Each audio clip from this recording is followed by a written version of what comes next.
Hello students, आपण dual nature of radiation and matter या चॅप्टरची study करत आहोत आणि या चॅप्टरचे आपण न्यूमेरिकल्स बघत आहोत. याच्या आधीच्या व्हिडिओमध्ये आपण या चॅप्टरचा म्हणजे जो फोटो इलेक्ट्रिक इफेक्ट आहे त्या टॉपिकवरचं न्यूमेरिकल्स बघितलं होतं.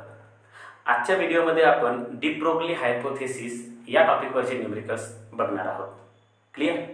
चला तर नोटबुक पेन घेऊन समोर बसा आणि जे सांगत आहे त्या टाईपने न्यूमेरिकल लिहा. क्लिअर? तर लिहा फर्स्ट न्यूमेरिकल काय आहे. न्यूमेरिकल लिहा, find momentum of the electron, find the momentum of the electron having de Broglie wavelength, of 0.5 Armstrong, clear? बरं, लिहा गिवन डाटा. काय दिला आहे तुम्हाला डी ब्रॉग्ली वेव्हलेंथ दिलेला आहे, म्हणजे लॅम्बडा दिलेला आहे. किती दिलेला आहे रे? 0.5 Armstrong. परत ॲमस्ट्रॉंग असेल तर ॲमस्ट्रॉंग चालणार नाही, तर 0.5 इंटू 10⁻⁻10 मीटर, त्याला मीटरमध्ये कन्वर्ट करावं लागेल. आणि तुम्हाला काय फाइंड करा म्हटलं आहे? Momentum. So very simple question.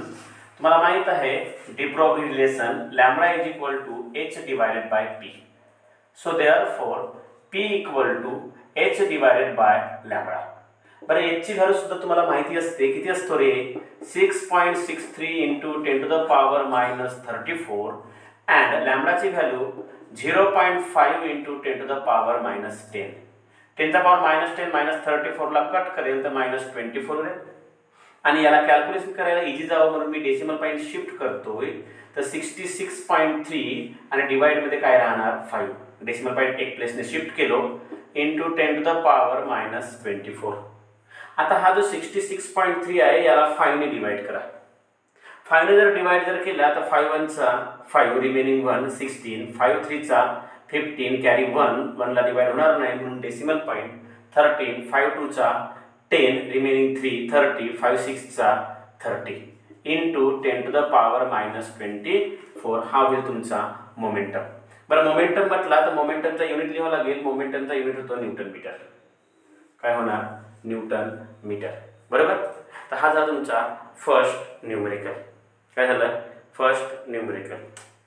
Clear? Okay. तर बघा,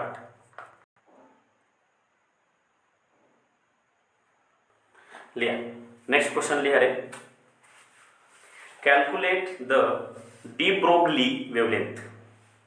calculate the de Broglie wavelength of an electron moving with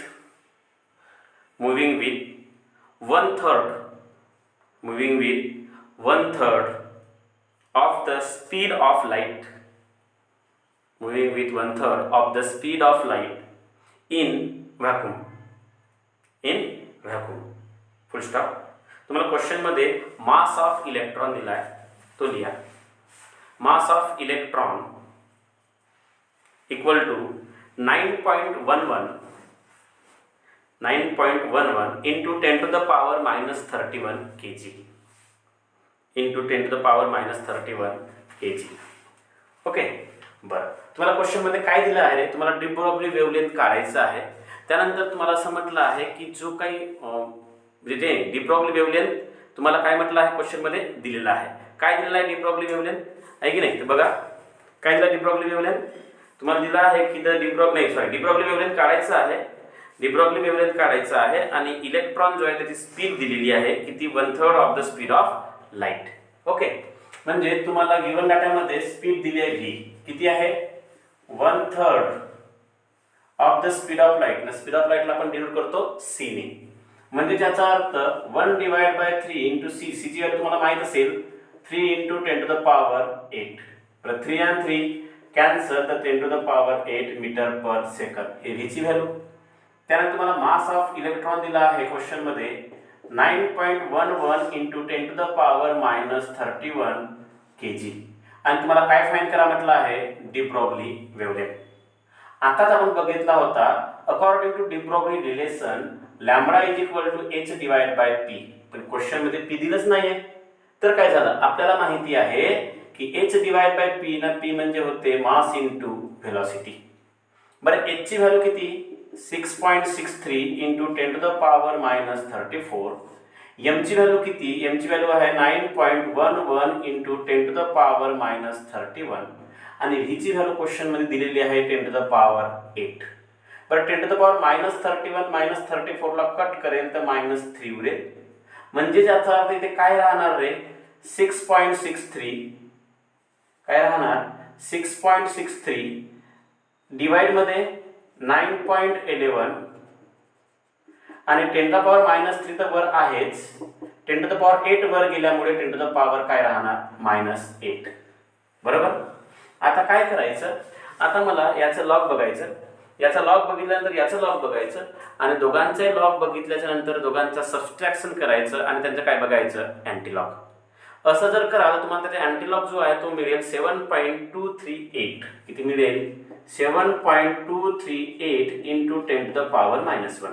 यांचे अँटीलॉग किती मिळेल, 7.278 इंटू 10 टू द पॉवर -1 आणि इंटू 10 टू द पॉवर -3 -8 हा काय होणार, -11.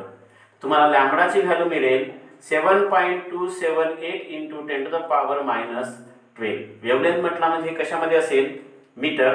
तुम्ही याला आर्मस्ट्रॉंग मध्ये पण करू शकता. कसं, 7 डेसिमल पॉईंट 2 प्लेस राईट साईडला शिफ्ट करा, म्हणजे 727.8 सॉरी लेफ्ट साईडला करावं लागेल. बरं करू नका, राहू द्या, एवढंच ठेवा. कशामध्ये, 10 टू द पॉवर -12 मीटर. ही कशी वेळ झाली तुमची वेव्हलेंथची तुम्हाला फाईन करायची होती. This is the de Broglie wavelength, 7.278 into 10 to the power -12 metre. Okay, लिहून घ्या. लिहा. नेक्स्ट क्वेश्चन लिहा. What is the speed of a proton. आता आपल्याकडे पार्टिकल कोण आहे, प्रोटॉन आहे, इलेक्ट्रॉन नाही आहे. What is the speed of a proton having de Broglie wavelength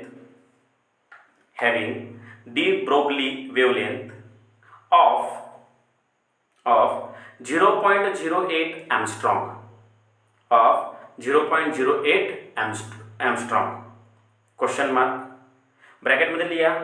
MP दिला आहे मास ऑफ प्रोटॉन किती असतो, 1.67 into 10 to the power -27 kg. 1.67 into 10 to the power -27 kg. बरोबर. ओके. तर ह्या क्वेश्चन मध्ये तुम्हाला काय दिलं आहे मुलांनो, ह्या क्वेश्चन मध्ये दिला आहे लॅम्बडा 0.08 एम्स्ट्रॉंग. पण तुम्हाला माहिती आहे एम्स्ट्रॉंग चालत नाही, म्हणून 0.08 into 10 to the power -10 metre. बरोबर. बरं, हा झाला वेव्हलेंथ. त्यानंतर तुम्हाला मास ऑफ प्रोटॉन दिला आहे MP किती, 1.67 into 10 to the power -27 kg दिला. आणि तुम्हाला काय फाइंड करा म्हटलं आहे, तुम्हाला म्हटलं आहे स्पीड फाइंड करा, v. काय फाइंड करायचं आहे, v. जसं आताच फॉर्म्युला लिहिलं आपण की लॅम्बडा इज इक्वल टू काय होते, h डिवाइड बाय p. पण p तर आहे नाही, तर p च्या ठिकाणी आपण लिहू शकतो mv. आपल्याला कोण हवंय, v, म्हणून v इकडे घेऊन या. तर h divided by m, lambda इकडे तर डिवाइड मध्ये लॅम्बडा, तर h divide by m lambda. So therefore h ची value 6.63 into 10 to the power -34 असतो. m ची व्हॅल्यू क्वेश्चन मध्ये आहे 1.67 इंटू 10 टू द पॉवर -27 आणि लॅम्बडाची व्हॅल्यू पण दिलेली आहे 0.08 इंटू 10 टू द पॉवर -10. बरं, 10 टू द पॉवर -10 आणि -34 ला कट करेल तर -24 उरेल. म्हणजे याचा अर्थ इथे काय राहणार, 6.63 डिवाइड मध्ये 1.67 इंटू 0.08 आहे आणि वर आहे 10 टू द पॉवर -24 आणि डिवाइड मध्ये आहे 10 टू द पॉवर -27. मी काय करतो, हा डेसिमल पॉईंट 2 प्लेस राईट साईडला शिफ्ट करते, म्हणजे 6.63 divide into 10 to the power -24 आणि डिवाइड मध्ये 1.67 इंटू 2 प्लेस राईट साईडला शिफ्ट केलो, डेसिमल पॉईंट तर 8 होईल आणि 2 प्लेस राईट साईडला केल्या कारणामुळे त्यांचा पॉवर -2 ने वाढेल. म्हणजे 29 होईल. मग 10चा पॉवर -24 -29ला कट करेल तर -5 राहील. दोन प्लेस राईट साईडला शिफ्ट झालं, -27चं -29 झालं. 10चा पॉवर -24 -29ला कट करेल तर 10चा पॉवर -5 राहील. 6.63 डिवाइड मध्ये 8 ने याला मल्टिप्लाय करा. 8 7 चा 56 रिमेनिंग 5, 8 6 चा 48 आणि 5 किती होणार 53 रिमेनिंग 5. 8 1 चा 8 आणि 5 13. 10चा पॉवर -5 वर जाईल तर 10चा पॉवर +5 होईल. काय होणार +5. तर तुम्ही याचं लॉग बघायचं, याचं लॉग बघायचं, दोघांचं पण काय करणार सबस्ट्रॅक्शन. काय करणार सबस्ट्रॅक्शन. आणि दोघांचं पण सबस्ट्रॅक्शन केल्याच्या नंतर तुम्हाला जो आन्सर आहे तो मिळेल 4.936. एक मिनिट काय मिळेल 4.963 into 10 to the power -1. 4.963 into 10 to the power -1 आणि into 10चा पॉवर काय आहे 5. तुम्हाला मिळेल v = 4.963 आणि 10चा पॉवर -1 -5 करणार तर into 10 to the power काय होईल 4 मीटर/सेकंद. हे तुमची काय होणार स्पीड. हे काय होणार स्पीड होणार. क्लिअर. ओके लिहून घ्या. बरं लिहा. नेक्स्ट क्वेश्चन लिहा. 2 particles have the same de Broglie wavelengths. 2 particles have the same de Broglie wavelength and one is moving 4 times as fast as the other. One is moving 4 times as fast as the other. One is moving 4 times as fast as the other. Full stop. If the slower particle is an alpha particle, if the slower particle is an alpha particle, comma, what are the possibilities for the other particle? What are the possibilities for the other particle? Question mark. समजून घ्या.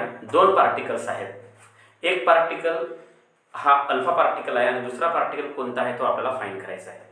त्यासाठी condition अशी दिलेली आहे की जो पहिला particle आणि दुसरा पार्टिकल आहे मग तो कोणता असेल ती माहिती नाही. की पहिला जर पार्टिकल कोणता आहे ते माहिती नाही, दुसरा पार्टिकल आपल्याला माहित होईल की कोणता आहे अल्फा पार्टिकल. कशावरून बघा. असं म्हटलंय क्वेश्चन मध्ये की 2 पार्टिकल आहे, दोन्ही पार्टिकलची वेव्हलेंथ ही सेम आहे. तर λ1 = λ2. म्हणजे क्वेश्चन मध्ये म्हटलं आहे की 2 particles have the same de Broglie wavelength. म्हणजे 2 पार्टिकल त्यांची वेव्हलेंथ कशी आहे सेम. समोर काय म्हटलं आहे one is moving 4 times as fast as other. एक पार्टिकल हा दुसऱ्या पार्टिकल पेक्षा कसा आहे फास्ट आहे. मग समोर म्हटलंय बघा if the slower particle is an alpha particle. जो स्लोअर पार्टिकल आहे तो कोणता पार्टिकल आहे अल्फा पार्टिकल. म्हणजे त्याचा अर्थ पहिला पार्टिकल तर फास्ट आहे म्हणजे दुसरा पार्टिकल जो आहे तो कसा आहे स्लोअर आहे. मग तो दुसरा स्लोअर पार्टिकल कोण असेल अल्फा पार्टिकल. म्हणजे पहिल्या पार्टिकलची स्पीड v1 हे दुसऱ्या पार्टिकलच्या स्पीडच्या 4 टाइम्स आहे.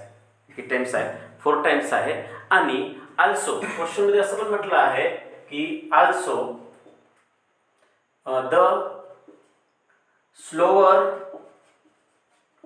particle is alpha particle. Question मध्ये म्हटलं आहे की slower particle is an alpha particle. बरोबर आहे. मग स्लोअर पार्टिकल हा कोण आहे सेकंड आहे. कारण का बघा क्वेश्चन मध्ये असं म्हटलं आहे की one is moving 4 times as the other fast as the other. म्हणजे पहिला हा दुसऱ्याच्या फास्ट आहे. मग स्लोअर पार्टिकल दुसरा असेल म्हणून the second particle is alpha particle. म्हणून सेकंड पार्टिकल हा कोण होईल अल्फा पार्टिकल व्हायला पाहिजे. बरोबर. आता बघा याच्यामध्ये आपण कसं फाइंड करणार. काय फाइंड करायचं आहे फर्स्ट पार्टिकल कोणता आहे ते आपल्याला फाइंड करायचं आहे. लक्ष द्या बरोबर. आपल्याला सगळा क्वेश्चन मध्ये दिलेच आहे λ1 = λ2. बरं, लॅम्बडाचा formula h divided by mv equal to लॅम्बडाचा formula h divided by mv. बरोबर आहे. हा पहिला पार्टिकल असल्यामुळे h इज द कॉन्स्टंट, पहिला पार्टिकल असल्यामुळे m1 v1 याला m2 v2 लिहिता येईल. बरं, h आणि h तर कॅन्सल होईल, तिथे काय उरणार रे, 1 divided by m1 v1 equal to 1 divided by m2 v2. बरं, याला जर रेसिप्रोकल केलं तर याचं पण रेसिप्रोकल होणार, म्हणजेच m1 v1 इक्वल टू काय उरेल m2 v2. आता m1 माहिती नाही, कारण का बरं नाही माहिती, कारण की आपल्याला दिलंच नाही क्वेश्चन मध्ये. आपल्याला हे माहिती आहे की second particle is alpha particle, म्हणून मी इथे असं लिहू शकतो m1 v1 equal to m2 म्हणजे कोण असेल, मास ऑफ अल्फा पार्टिकल लिहू शकतो, आणि v2 तर v2 ची व्हॅल्यू सॉरी v1 ची व्हॅल्यू v1 आणि इथे कोण येणार v2. एक स्टेप लिहून घेतो. आता मला सांगा m1 इक्वल टू v1, तर v1 ची व्हॅल्यू काय आहे 4v2, तर v1 च्या ठिकाणी मी लिहू शकतो 4v2 आणि मास ऑफ अल्फा पार्टिकल. बरं, नंतर आपण घेऊ मास ऑफ अल्फा पार्टिकल इनटू काय घेतो v2. इकडचं v2 आणि v2 काय होणार कॅन्सल आउट. मग आपल्याला कोण पाहिजे आहे m1 मिळेल. कसं मिळेल, 4 इकडे जाणार, 4 इकडे गेलं त्याच्या डिवाइड मध्ये जाणार, म्हणजे मास of alpha particle divided by 4. Clear. आता एक गोष्ट लक्षात ठेवा, but mass of alpha particle हा असतो 4u. u म्हणजे याला म्हणतात डाल्टन. ह्या u चा मीनिंग काय होते डाल्टन, लिहून ठेवा. Mass of alpha particle is equal to 4u. u चा प्रोनाउन्सिएशन काय आहे डाल्टन, याला काय म्हणतात डाल्टन. म्हणजेच मास ऑफ अल्फा पार्टिकल किती असतो 4 डाल्टन.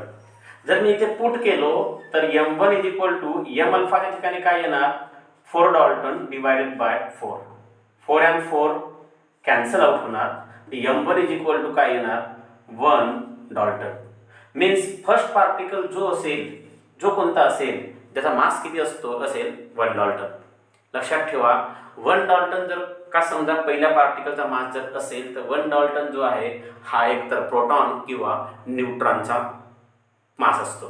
म्हणजे याचा अर्थ असा की hence the first particle is proton और न्यूट्रॉन.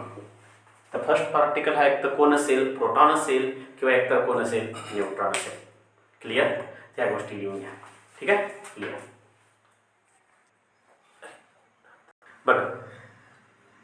बरं क्लिअर आहे. नेक्स्ट क्वेश्चन लिहा. In nuclear reactors neutrons travel with energies of 5 into 10 to the power minus 21 joule. Of 5 into 10 to the power minus 21 joule. Full stop. Find their speed and wavelength. Full stop. Bracket मध्ये लिहा mass of neutron mn दिला आहे. किती दिला आहे 1.67 into 10 to the power minus 27 kg. mn mass of neutron 1.67 into 10 to the power minus 27 kg. ठीक आहे. बघा काय दिलं आहे गिवन डाटा. तुम्हाला क्वेश्चन मध्ये एनर्जी दिली आहे. किती दिलेली आहे एनर्जी, तुम्हाला एनर्जी किती दिलेली आहे, तुम्हाला एनर्जी जी दिलेली आहे ती आहे 5 into 10 to the power minus 21 joule. 5 into 10 to the power minus 21 joule. त्यानंतर तुम्हाला मास ऑफ न्यूट्रॉन दिला आहे. जेवढा मास ऑफ प्रोटॉन असतो तेवढाच मास ऑफ न्यूट्रॉन असतो. 1.67 into minus 1.67 into the power minus 27 kg. आणि तुम्हाला क्वेश्चन मध्ये नंबर 1 फाइंड करा म्हटलं आहे. काय फाइंड करा म्हटलं आहे, पहिले नंबर 1 स्पीड. काय फाइंड करा म्हटलं आहे स्पीड. बरोबर. आणि आणखी काय फाइंड करा म्हटलं आहे वेवलेंथ. नंबर 2 फाइंड करा म्हटलं आहे वेवलेंथ म्हणजे लॅम्बडा. बघा फर्स्ट नंबर फाइंड करणार आपण स्पीड. कसं फाइंड करता येणार आहे स्पीड, तुम्हाला एनर्जी आणि काय दिला आहे मास दिला आहे आणि स्पीड कसं फाइंड करता येईल. तर लक्षात ठेवा वी नो दॅट एनर्जी म्हणजेच एनर्जीचा कायनेटिक एनर्जी असते, तिचा फॉर्म्युला असते हाफ mv². बरं, मासा कोण असेल? हा न्यूट्रॉन. तर मला सांगा 2 इकडे येईल, mn इकडे येणार, तर v² इक्वल टू काय होईल? 2e mn इकडे येईल तर डिवाइड मध्ये mn, हो ना? बरं, असं झाल्याच्या नंतर मला सांगा, मला पाहिजे आहे v, तर taking square root on both side, तर under root of twice e divided by mn. So equal to under root of 2 into e, ची व्हॅल्यू काय आहे? 5 इंटू 10 टू द पॉवर -21, आणि mn ची व्हॅल्यू काय आहे? 1.67 into 10 to the power -27. Okay. बरं, 10 to the power -21 -27 ला cut करेल तर 10 टू द पॉवर -6 होईल. So equal to 5 into 2 10 to the power -6 वर जाणार तर 10 टू द पॉवर +6 होईल, आणि डिवाइड मध्ये 1.67 राहणार. बरोबर आहे. आता मला सांगा equal to under root of 1 divided by 1.67, 10 into 10 to the power 6 काय होणार? 10 टू द पॉवर 7 होईल. आता तुम्हाला काय फाइंड करावं लागेल? 1 डिवाइड बाय 1.67. बरोबर. तर बघा, लॉग टेबल मध्ये बघायचं रेसिप्रोकल, 1.6 चं बघायचं कशामध्ये? 1.6 चं बघायचं 7 मध्ये. क्लिअर? बरं, काय होईल बघा लॉग टेबल मध्ये, तो तुम्हाला मिळेल यांचा रेसिप्रोकल करणार तर 0. किती मिळेल? 0.598 आणि इंटू 10 टू द पॉवर 7. बरं, तुम्हाला माहिती आहे की याचा स्क्वेअर रूट काढण्यासाठी 10 चा पॉवर कधीही इवन नंबर असायला पाहिजे, म्हणून मी हा डेसिमल पॉईंट राईट साईडला शिफ्ट करतोय. म्हणजेच 5.98 into 10 to the power, decimal point right साईडला शिफ्ट केल्यामुळे 10 चा पॉवर 1 कमी होणार, तर काय मिळेल? 6. आता 5.98 चं आपल्याला काय पाहिजे आहे? स्क्वेअर रूट करावं लागेल, तो मिळेल तुम्हाला 2.45. काय मिळेल तुम्हाला? 2.45, आणि 10 टू द पॉवर 6 चा square root 10 to the power 3. ही होईल तुमची स्पीड. कशामध्ये? मीटर पर सेकंद मध्ये. कशामध्ये? Metre per second. त्यानंतर नंबर 2 तुम्हाला काय फाइंड करायचं आहे? तुम्हाला फाइंड करायचं आहे वेव्हलेंथ, आणि वेव्हलेंथ लॅम्बडाचा फॉर्म्युला होतो h डिवाइडेड बाय mv. तर मला सांगा h ची व्हॅल्यू काय असेल? 6.63 into 10 to the power -34. m ची व्हॅल्यू तुम्हाला क्वेश्चन मध्ये दिलेलीच आहे, 1.67 into 10 to the power -27. v ची व्हॅल्यू आताच आपण फाइंड केलं, किती? 2.45 इंटू 10 टू द पॉवर 3. बरोबर. असं केल्या कारणामुळे 10 चा पॉवर बरं 16.63 into 10 to the power -34 divide मध्ये 1.67 इंटू 2.45 इंटू 10 चा पॉवर -27 आणि +3 किती होणार? -24 होईल. मग काय करायचं? या सर्वांचा लॉग टेबलने लॉगची व्हॅल्यू फाइंड करायची. लॉग टेबलची जर व्हॅल्यू तुम्ही फाइंड जर केले तर ते तुम्हाला मिळेल 1.62. काय मिळेल? 1.620, आणि इंटू 10 चा पॉवर -24 -34 ला कट करेल तर -10 into 10 to the power -10. Wavelength कशामध्ये असतो रे?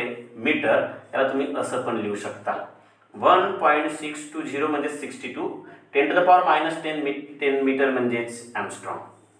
तुम्हाला वेव्हलेंथ मिळेल 1.62 एंगस्ट्रॉम. क्लियर? ओके, लिहून घ्या. लिहा. नेक्स्ट क्वेश्चन लिहा. The de Broglie wavelength associated with an electron, the de Broglie wavelength associated with an electron and a proton are same. Full stop. What will be the ratio of their momenta? What will be the ratio of their momenta and their kinetic energies? Clear? बघा, लिहा काय दिलाय तुम्हाला given डाटामध्ये. तुम्हाला दिलेला आहे की एक इलेक्ट्रॉन आणि प्रोटॉन यांची जी वेवलेंथ आहे ही वेवलेंथ इक्वल आहे म्हटलंय. आणि नंबर 1 तुम्हाला फाइंड करायचं आहे मोमेंटम म्हणजेच मोमेंटम ऑफ इलेक्ट्रॉन आणि मोमेंटम ऑफ प्रोटॉनचा रेशिओ. आणि नंबर 2 एनर्जी ऑफ इलेक्ट्रॉन आणि एनर्जी ऑफ प्रोटॉनचा रेशिओ. बरोबर. बरं बघा कसं फाइंड करू. मला सांगा वेवलेंथ तर इक्वल आहे म्हटलं, असं क्वेश्चन मध्ये दिलेच आहे.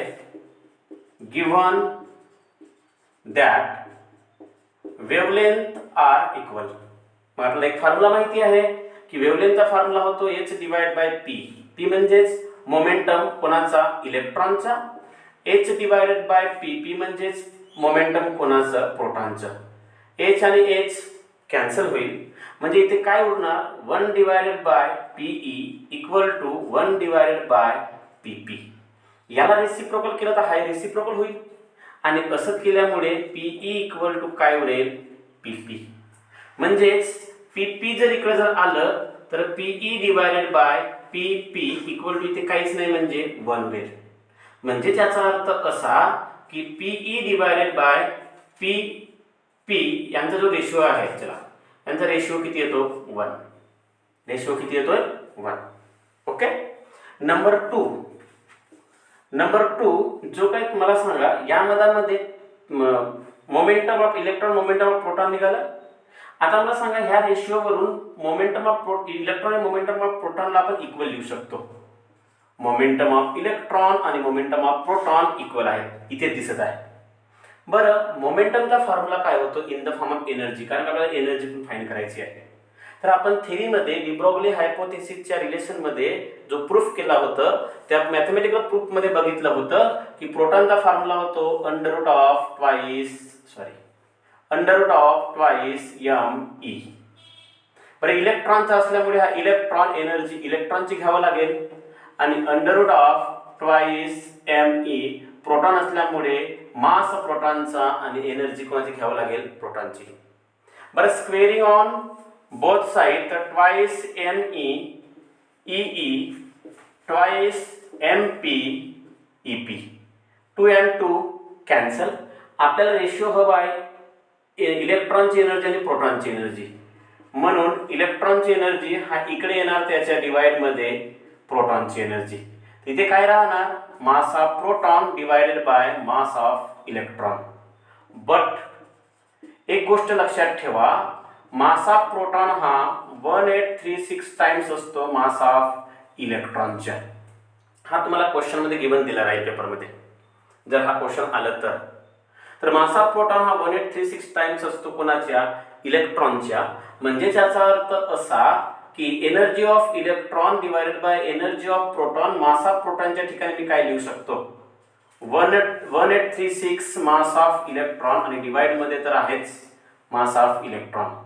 मास ऑफ इलेक्ट्रॉन कॅन्सल होईल, तर energy of electron energy of proton is equal to काय होईल 1836. तर हा जो रेशिओ आहे एनर्जीचा इलेक्ट्रॉन आणि प्रोटॉनच्या तो किती निघाला, तो निघाला 1836. निघाला 1836. तर हा पूर्ण लिहून घेणार. तर बघा इथे आजच्या व्हिडिओमध्ये आपण इथपर्यंतच न्यूमेरिकल घेऊ. याच्या समोर आणखी काय न्यूमेरिकल्स बाकी आहेत ते आपण नेक्स्ट व्हिडिओमध्ये बघू. क्लिअर. चला, हा तर लिहून घ्या, पूर्ण कंप्लीट करून घ्या. ओके, चला, टेक केअर, बाय.